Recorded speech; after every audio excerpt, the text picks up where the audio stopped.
Ankang from Beijing China asks, will China's market break down before the U.S. market does? Well, if you're talking about the stock markets, I'm not looking for either stock market to collapse, although Chinese stocks are already at, I think, a 3-year low.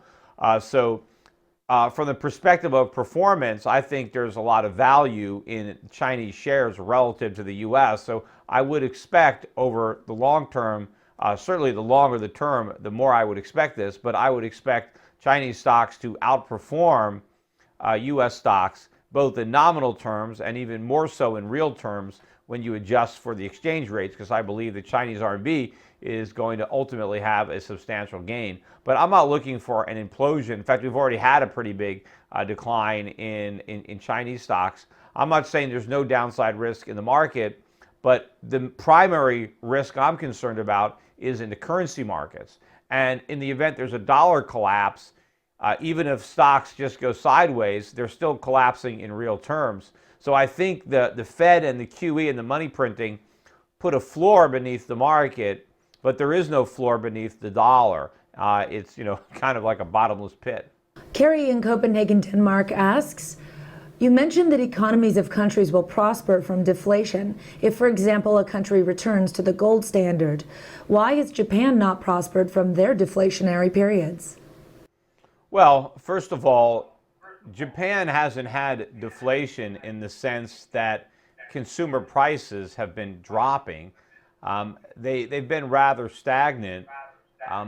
What you've had is a deflation of asset bubbles.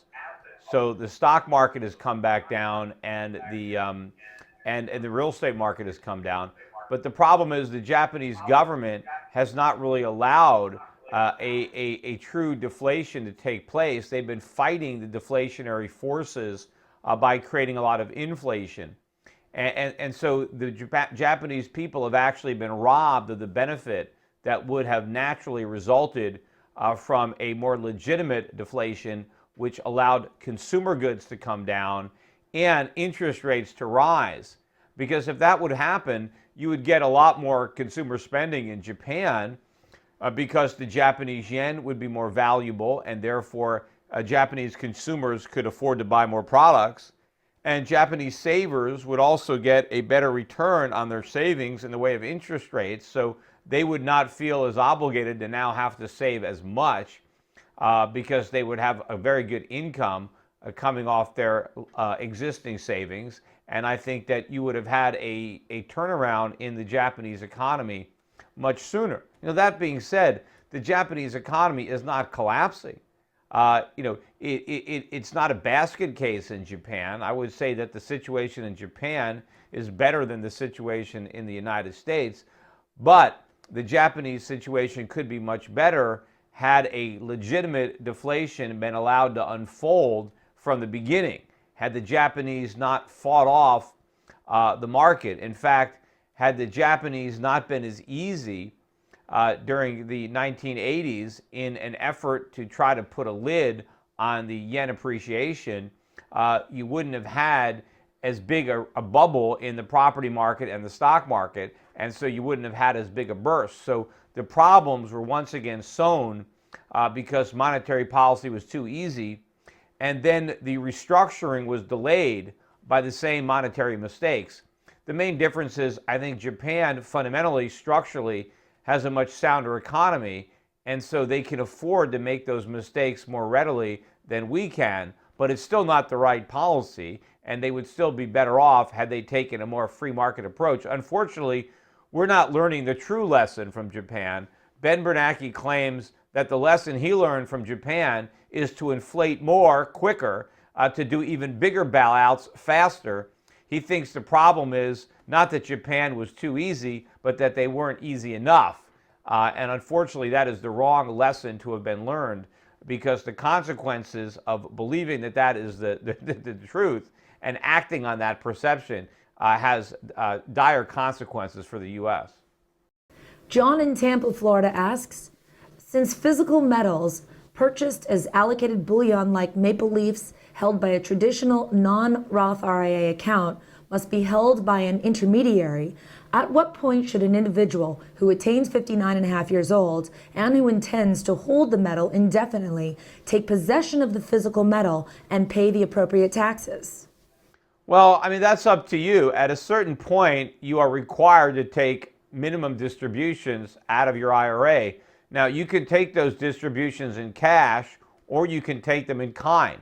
So you can withdraw a gold coin from your IRA, and that would count as a taxable distribution, and the tax would be based on the dollar value of the gold when you took the distribution, and then you would pay whatever income tax bracket you happen to be in, and that's going to depend on your total income in that year and any other deductions that you might have that would bring down your taxable income.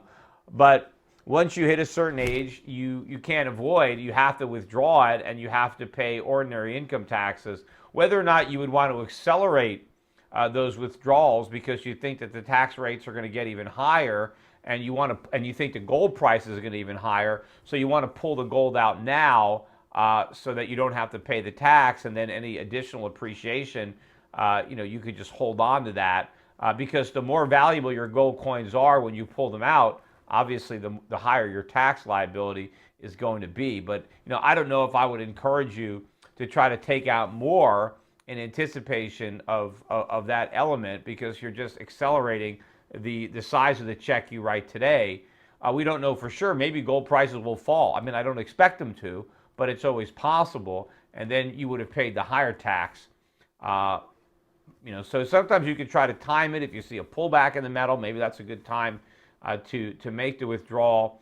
But these are some complicated questions, and there's no way to know the right answer. I don't know if there is a right or wrong answer. But in the meantime, if you are younger, other people, you can still make contributions to your IRA. You can have physical gold. You can have gold stocks. There are a lot of ways to have gold and gold exposure within an IRA. And of course, if you're younger and you have a long time to shield those gains, I think it's a good thing to do or to take advantage of. And you can contact the brokers at Euro Pacific Precious Metals and Euro Pacific Capital, because they can handle IRAs and help you figure out the best way to have exposure to the precious metals market within that IRA. Sean in Merced, California asks, how much further can the real estate market tank? It appears that the prices have been leveling off and looks like it's bottomed out. Well, a lot of it depends on the market and the country, the part of the country you're in. I know where I am here in Connecticut, I just had my house appraised, and the value of my house is about 20-25% less than it would cost me to construct it. So that's still a pretty negative environment for real estate, certainly for home building. You wouldn't build a house that would be immediately worth less than the cost of construction. And I still think we have a lot of underwater homeowners, a lot of foreclosures built up in the pipeline.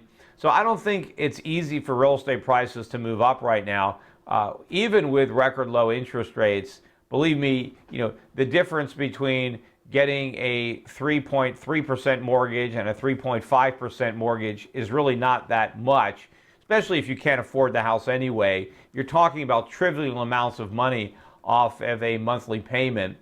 So I don't think the Fed's going to be able to breathe much more life. Obviously, if we have a total dollar collapse and runaway inflation, yeah, housing prices are going to go up. They're just going to go up much more slowly than food prices or energy prices.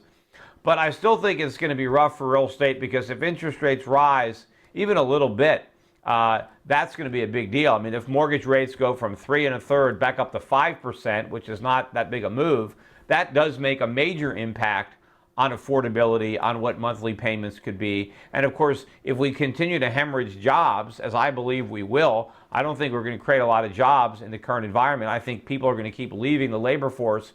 And if you don't even have a paycheck, well, then it doesn't really matter. You can't afford any mortgage pretty much. So I think that anybody who thinks that there's a big housing boom coming, they're probably a realtor trying to get you to buy a house. I know Ben Bernanke's goal of QE3 is to get real estate prices up so that we'll all spend more money. That was their last stimulus, and it worked for a while until it resulted in the financial crisis of 2008. Thankfully, I don't think they can reflate that bubble. I think there's too many holes in it. But unfortunately, the cheap money is going to find its way into other areas of the economy, most notably commodities and consumer prices. And that's not going to be nearly as fun for people. When housing prices were the beneficiaries of all that inflation, people liked it because they thought they were getting rich.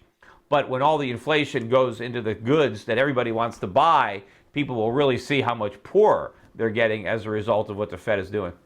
Jamie in Greenville, South Carolina asks, once the next bubble bursts, what will be the best jobs to have? I'm studying both actuarial sciences and accounting. Which would be the best to pursue? Well, first of all, I've talked and written about the next bubble to burst, and that is the government bubble. And the government bubble has a few forms, but it's also the bond bubble, the bubble in U.S. Government debt, and the dollar, and they're all intertwined. Because the cheap money that is being fed through the economy now is entering the economy mainly through the government. The government is spending now close to $4 trillion a year. In fact, I think next year will be the first $4 trillion budget.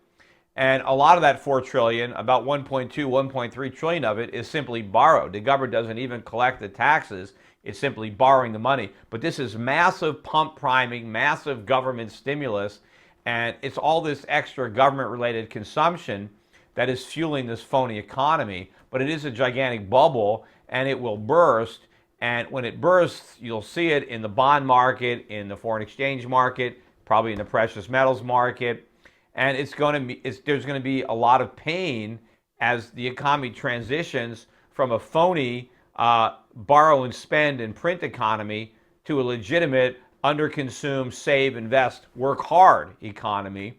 Of course, if the Fed tries to delay this with even more money printing, then we simply get more inflation and we have a bigger problem to unwind when the Fed finally comes to its senses and slams on the brakes. As far as your employment opportunities, look, if you're in accounting, I don't know, I look at cost accounting over tax accounting. Hopefully, if we do the right thing and we simplify the tax code, we won't need as many accountants trying to figure out how to pay our taxes, and maybe we'll need more accountants trying to help companies operate more efficiently. So I think a cost type accountant would probably be a better, as far as being an actuary and maybe working with an insurance company. That's a skill that'll likely be in demand. But remember that in general, I believe that financial services will end up being a smaller part of our economy. So a lot of those jobs might disappear in the U.S., so it might be pretty competitive. So depending on how early it is in your academic career, you might want to look towards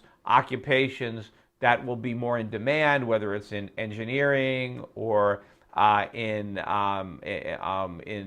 natural resources, geology, or and there's all kinds of different types of engineering that you can look at. If you're more mobile, you might also want to throw in a foreign language in case the employment situation is pretty bad. But and a lot of it depends on what we do. I mean, does the economy become more free or more controlled? If it's more free, if we do the right thing, there'll be a lot of entrepreneurial opportunities. If it's not, if it's a more controlled economy, more socialized, then there'll be very few opportunities here in America, and you might need to leave. So keep your options open, but if you can learn some foreign languages as well, that's probably a good thing to do.